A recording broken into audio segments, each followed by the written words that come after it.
Now in this segment, we're going to look at what's happening in the U.S. and where do we see some of the pressure that we've been talking about in segment one really starting to come out, and where do we see some of that support as we get into the end of the summer, especially when you look at propane, which we've been saying going to be strong, going to remain strong. There's a lot of reasons why the NGL basket will remain robust. So that's something that we'll talk about as well towards the end. But before we get into that, again, please like, share, subscribe. Your support is appreciated. So here, when we look at what we had for this week, the current average, and this is looking at, again, gasoline, jet, distillate, and residual. The current demand was for 14.855 million barrels a day versus last week of 15.362. So then when we look at the rolling 4-week average, you can see that the average came up a bit to that 15.219 as we had some of those peaks that they really started to pull that up. But now, as we start to see some of this pressure coming in on the underlying demand, the underlying products, that's going to keep us right around that 15 million barrel a day demand cycle as we head into the end and that peak demand, which you can see here, especially when you look at 2018, you had that nice little surge into the end of September, into the end of August, beginning of September. Then you had that normal drop off. And here it looks like we're going to follow something closer to what was 2019, and 2017, where we have this kind of gradual drop down as we head into the end of August. And that's really going to be driven based on consumer demand shifting with COVID, with back to school.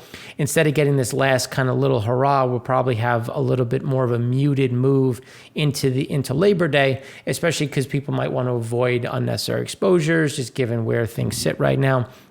Not to say that we're going to get a big drop like we had in 2020. You can see that big drop coming in September, but it's just going to be more along the seasonal lines. But again, staying about a million barrels a day off of normal, which for those that remember what I said in March and April, this is exactly what we were saying, where we're going to have this rally, this increase along seasonal lines, and then the decrease along seasonal lines just at a shift below where we were on a normal basis the last few years. So now when we look at this very specifics of distillate in particular, just to kick it off there, you can say distillate had a build of 1.77 million barrels. Again, still 7.8 million below the 5-year average. Not too much to say one way or the other. There's a sizable build in pad 3 of 2.84 million, which is actually 6.1 million barrels above the 5-year average. So pad 3 continues to see this elevated amount, but pad 1, it had a draw of 1.29 million, and that's where we see some of the opportunity to get some of this excess, not only just within the U.S., but also when we look abroad, because when you look at pads 2 through 5, there's a fairly steady amount of available capacity for storage, and we're right in line with the 5-year. It's pad 1 that is really resulting in that 5-year average being where it is. And that's also pulling in more imports, because as we were saying, we expected imports to continue to move, shift down a bit, but instead we had an increase of 22,000 barrels a day, and it was really driven by pad 1, which saw 48,000 barrels a day coming into the coast, with pad 5 still staying fairly elevated. And that's just a matter of all of that product that is left from Asia coming into the U.S. that is going to keep pad 5 fairly, still seeing some of those imports. And then when you look at the underlying, over the last 29 years, we're still moving in the right direction, still trending higher, but you can see that we're at that reduced level, which just means that there is some opportunity for some additional storage. And when you look at just the production in general, the production continues to shift more into the distillate side and a bit away from the production, from the gasoline side, where we had the production, was small. It was a fairly flat yield week over week, but there was a drop of about 1.7% in gasoline, just again, rough numbers. So we were at about 30.3% distillate, and at about 60.5 on the gasoline side. So again, you're starting to see that gasoline compress a bit, a little bit more on the distillate side, and we expect that to pivot a bit more aggressively as we go into the end of August. So when we look at demand, we were expecting to see a bounce back up to the 5-year average, and then again just kind of moving back and forth. Instead, we went sideways a bit, and this just means that we expect to see a bit more of a move higher, going back above that 5-year average. But when we look at some of the underlying drivers, we saw trucking slow down a bit. You can see that the load availability is still there, but it's starting to normalize a touch. And you're starting to see rates roll over a little bit. And when you look at the rate side, it's not because diesel's come down. It's just more because there's a bit more competition. There's a bit more, a little less hesitant, a little bit more hesitancy on buying at some of these prices. So you're starting to see some of this pushback from the consumer, pushback down the supply chain. But again, you can still go back through 2016. The trucking index still remains robust. It's still going to stay robust. It's just we're going to have a little bit more of a sideways move, especially as we go into August, and then we expect to see a bit more of a pickup as we go into September, October, and a lot of these cargoes that came into the coast that were ordered for Black Friday, as we go into the holiday season, that's going to start to show up again.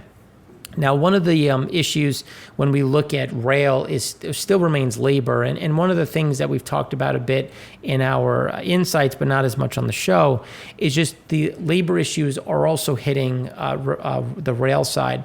So when you look at some of the slowdowns, like intermodal still remains strong, but has come down, and it's not because there isn't demand for it. It's more along the lines that there just isn't the amount of employees and workers in order to carry this out. Because if you think about rail, there's been a lot of layoffs, a lot of shrinking, a lot of optimization over the last 3 to 4 years. And now with the move to pivot and hire some of these people back, it's just they're not there or not available because they've gone into other careers or other industries, and they're getting paid well there, especially in construction. So when we look at grains are going to remain strong. Same with forest products. That's not going to adjust all that much. But again, motor vehicles still remains a bigger headwind. That's still going to remain a problem, especially when you look at the issues in assembly lines and just getting products to where they need to be and these different components. But then when you look at petroleum and petroleum products, speaking of getting some of this disti into the Pad 1, again, we expect to see a bit more of an increase, a bit more of a push to see some of that flow. And then intermodal has come down a bit. Still, when you look year to date at 15.8%, but it's now coming into, let's say, the mid to upper single digits. Still going to be robust, still going to be strong, but you're starting to see some of these headwinds when you're looking at employment. And this is, I think, a good chart showing U.S. railroad traffic originated carloads, less coal and agriculture. So trying to look at a bit more, you can see 2021. Typically we start to see this increase, and again, more of a seasonal side, 2019. The average, because as we get into August, you start to get a lot of this flow of the holiday push of these cargoes. And it's a mixture of two things. It's a mixture of employment, but it's also a mixture of those cargoes haven't gotten here yet. And so there's going to be that mad dash to get things to where it needs to be, as you had UNP shutdowns for 7 days of new flow from the West Coast into Chicago, trying to clear Chicago. So there's a lot of backhaul problems. There's a lot of front haul problems. So again, this is just going to essentially shift when we get that spike, which again will still be good for diesel, still pull that diesel demand through. It's just being a little bit delayed and kicked out, which is just going to shift some of those demand cycles. So then when we look at the port side, you can see that ports still continue to remain congested, still a lot of product to move through. And this is what we're talking about as you head into the end of August. And then as we see into September and October, these numbers are just going to be massive as they look to unload and as we continue to pull in new product, not only to replenish inventory, but also to meet the elevated demand that we normally see in the period of in the holiday season. When we look at At the weather, you can see that there still remains some heat, especially across the north and the northeast. It moderates a bit, versus what we're hitting right now, where we're going to have peak. We've already gotten the text messages to reduce your electricity consumption. It's going to be 96 degrees by me, 109 degree heat index. So this is kind of where you're seeing some of the pressure, but that's going to start to slow, provide some support for natural gas prices. And at the same time, when you look at propane, when we look at the harvest, right now, the winter wheat, you're starting to see some of the harvest kick off. That's your propane is used for crop drying. So you're not only going to see more crop drying, which resulted in a draw actually within the U.S., but also exports remain strong, pricing remains robust. So again, these are some of those pieces that are going to be important to watch. Now, when we look at gasoline had a draw of 1.4 million. It's 8.6 million below the 5-year average. Pretty much steady across the board. But when you look at imports, we were expecting imports to go from that 844 to about 800, maybe even as low as 760. Instead, we had an increase of 81,000 barrels a day from 844 to 925,000 barrels a day, which is 107,000 above the 5-year average, with the lion's share of that coming into Pad 1. Now, one of the things that we were expecting was a drop in Pad 5 imports and a flat, let's just say a flat import into Pad 1, which was going to result in that drop. But instead, we did get the decline of 102,000 barrels a day in Pad 5, but we had a step up of 156,000 barrels into Pad 1, which again, as we talked about in segment 1, there's actually an additional flow. We're at a 3-week high for imports from Europe into the U.S., which was a little bit of a counter-seasonal move, especially when you look at where European storage is and where U.S. storage is. It's just Pad 1 remains low. There's still some of that arb that remains open, which is keeping some of that flow in general. So the key is, though, when you look at just the storage level, we're at the low for 2021, but when you look at just the general trend, we're supposed to be. When you look at the 29-year average, this is when you start to get that drop. When you look at the top and bottom of the cloud, again, everything shifts down and to the right. So the question is going to be the pace. And one of the things that we keep saying, we're just not seeing the pace of those drawdowns. And instead, we're going to see a bit more. Again, we're still going to see draws, but it's just not going to be at, I think, what the pace that is needed to get some of this excitement in the market. So then when we look at the gasoline demand for GasBuddy, when we look at last week, so weekly U.S. gasoline demand fell 1.5% from the prior week, a trend that may now continue as the summer driving season begins to slow.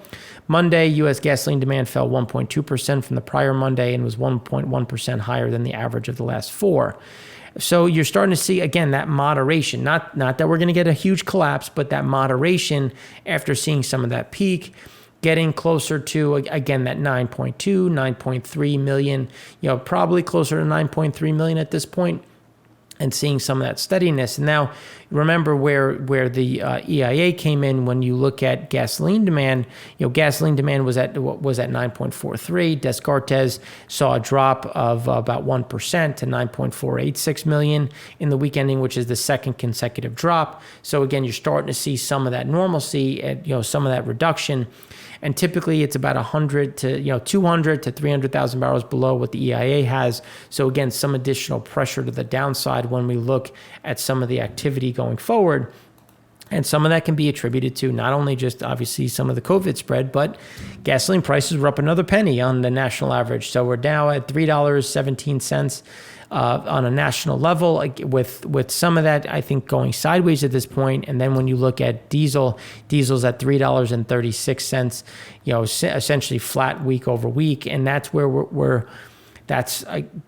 you look at inflation and some of those inflationary pressures, some of this is slowing, but again, more along the lines of just flatlining and not seeing that increase, but we're not going down. And that's, I think, the biggest hindrance when you look at individuals that show up at the gas station and have a bit of a sticker shock that just isn't really abating at this point. And the same can be said when you look at diesel, which is just being passed through. Tyson just came out and said that they can't raise prices fast enough to cover cost. So when you look at just the underlying food side, that we're going to continue to see a lot of these prices shifting higher. And when you look at just the blending component side, because this is where, I think it's important to highlight, blending components were down 2 million barrels, was now down 3.6 million against the 5-year average. But if you think about gasoline in general is down 8.6 million versus the 5-year, but blending components is only down 3.6. We're right in this kind of normalcy, if you will. And this is where, back to the 2021 lows, but when you look at the general trend is down, and it's just, I think we're going to follow this downtrend, but really not outpace it as you start to see some of those levels kind of normalize and level off. So then when we look at over the last the last several years, going back to 2011, you can see that we're right back to that let's just call it the 15-year average or so. When you look at just where we sit, or I should say 10-year average, when you look, we're right back to the 10-year average after that spike up. And we had gasoline stations that were empty, still that trucker problem.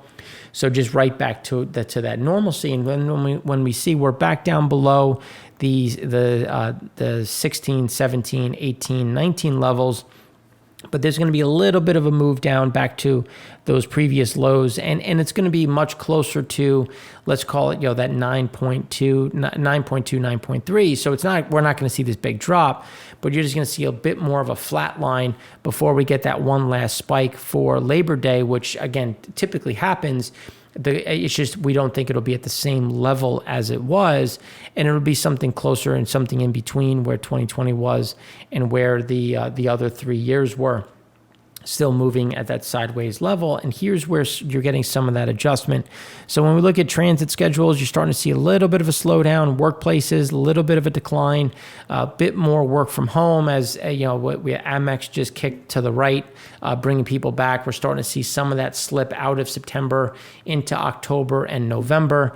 And then as we head into the winter, does that become the next year? That's going to be something to watch. Parks, again, still remaining elevated. This is where, again, some of this normalcy and some of this flatlining, and this is the other side, though. The share of telework and management professional roles continued to move down in July, but we're seeing some of that flatline in July and actually a little bit of an increase in August, just given where some of those shifts with COVID and some of those reductions.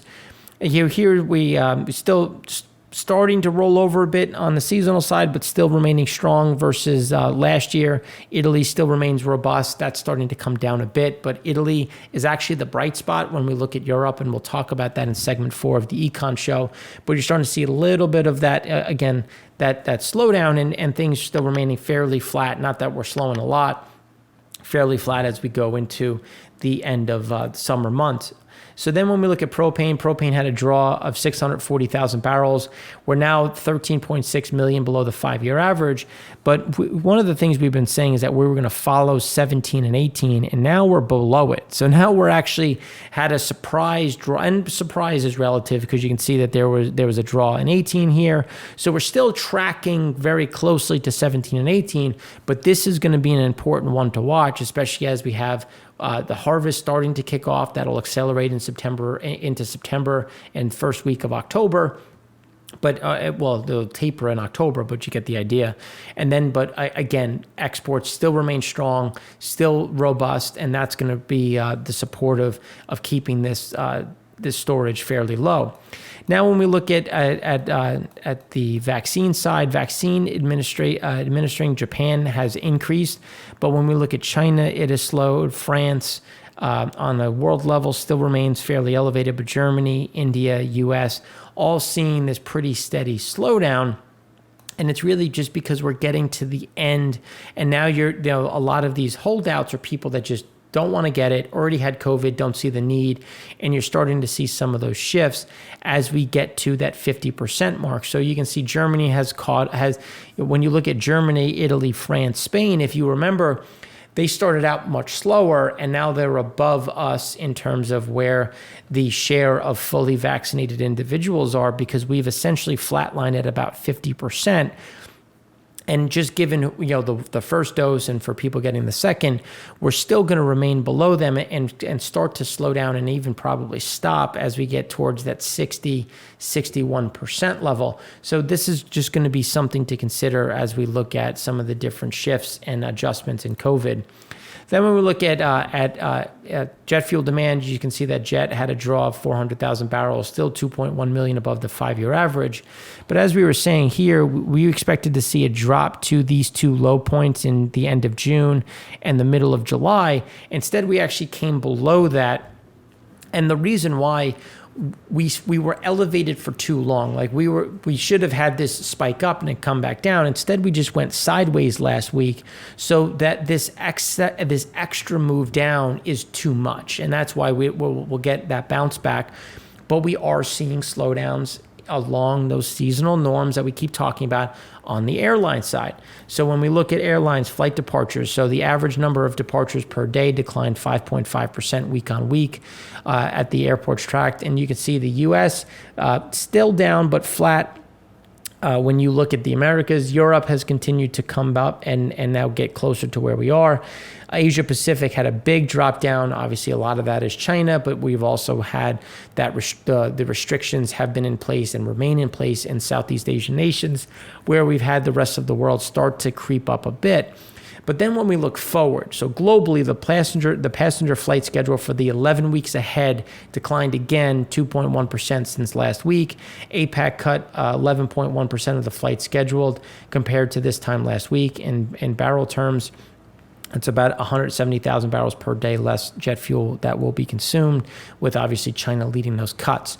So this is where we're continuing to see these slowdowns, but we're supposed to see these slowdowns as well when you go to the previous, where as we go into September, little less demand, a little less travel. So we're not seeing anything that's too crazy, which is showing up in the TSA passengers.